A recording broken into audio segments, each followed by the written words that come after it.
Thus far, the constants I have attempted to isolate predate the period that I have singled out for attention. The geography of the plateau had obviously not altered in historical times. The literary tradition and the social pattern were in place before the end of the royal dynasty of the Yasysids in 428. Nevertheless, additional elements were imperative for the consolidation of the nation. Most important from that point of view was that Armenia was still administratively and politically devoid of unity. In the 4th century, it had been divided into 3 units. The Roman provinces of Armenia Prima and Secunda, west of the Euphrates, were an intrinsic part of the Roman Empire. The Kingdom of Greater Armenia, a client of Rome, but ruled by a descendant of the Parthian ruling dynasty, lay beyond the river, and most of it would belong to Sasanian Persia before the end of the century. Finally, a series of semi-autonomous principalities in the south along the eastern Euphrates, the Muratsu, added to this political confusion. Furthermore, the former Arsasid kingdom was to be unevenly divided between Byzantium and Persia by the end of the 4th century, leaving its major part to the Persians. And it was to be redivided in 591 by a treaty which returned most of the Armenian lands to Byzantium.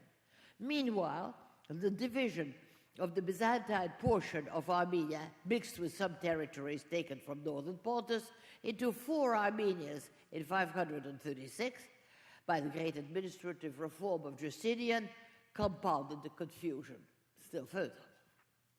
Even more critically, for the survival of an Armenian identity, the great defeat of Avarayr in 451, when most of the Armenian nobility, faced with a Persian attempt to reimpose Zoroastrianism on an already Christian Armenia, and grouped around its hereditary commander-in-chief, Vardan Mamikonian, preferred martyrdom to apostasy and was all but annihilated by the Persians, thus critically damaging the crucial social structure of the country, now abandoned to the minor children of the dead.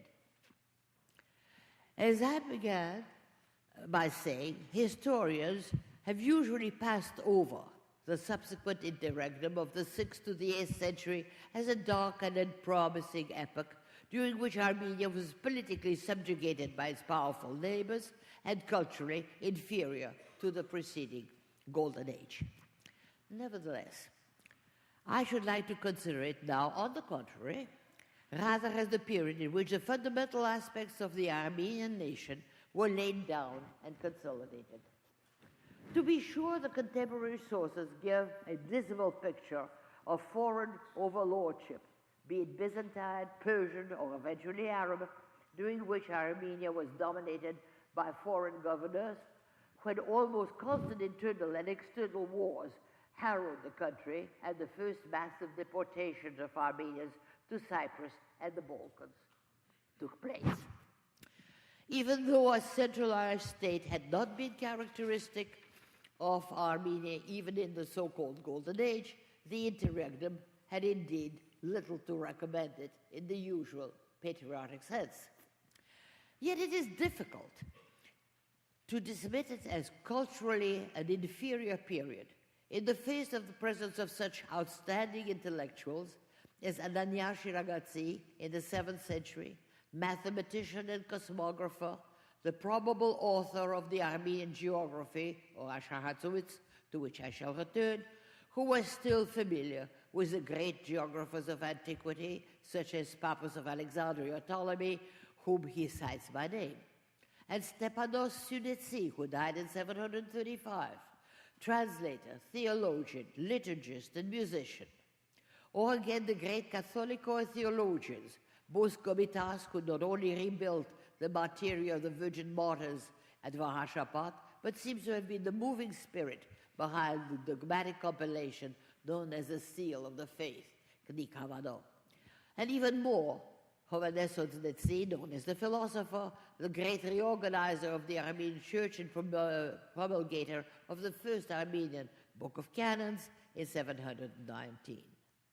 It is furthermore during the interregnum, and not before, that the first truly Cenobitic, that is to say, stable monastic foundations, which were to be the precursors of the great monastery universities, the intellectual centers of the later Middle Ages, begin to replace the peripatetic eremitic pattern of the earlier period.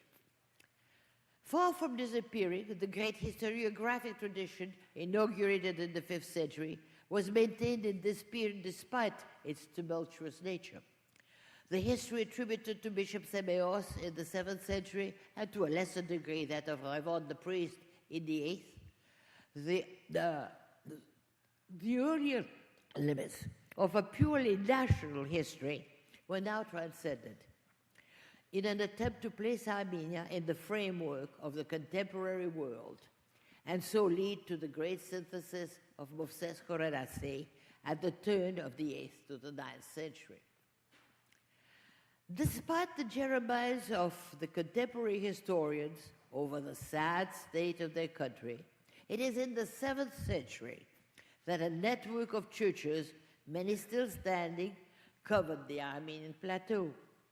Some of them are small, the Karbravorat Ashtarak, St. Sergius of Bajni, the Holy Innocents of Oshagan, Lembat, Pemzashen, Bastara, Tallinn.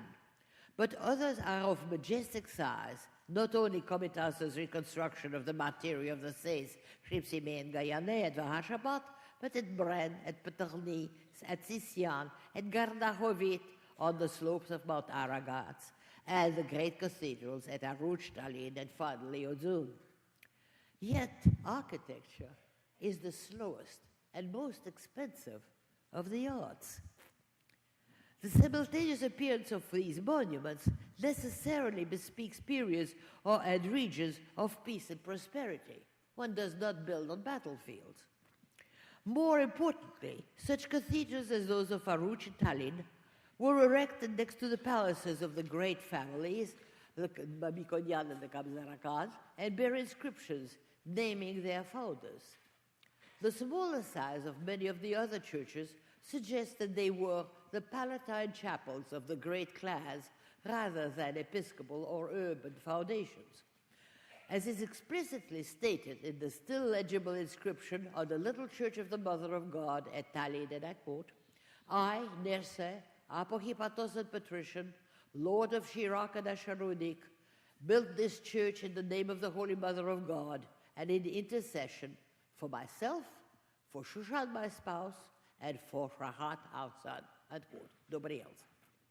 As such, their appearance bears witness to the reconstruction of the nexus of great families on which the characteristic Armenian aristocratic society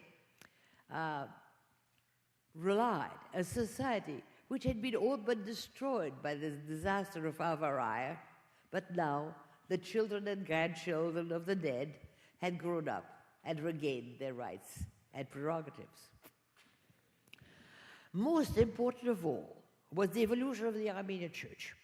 As early as the 4th century, it had proclaimed its autocephaly, whereby it recognized no superior authority on earth, and its autonomy had been recognized by the Persians in 485.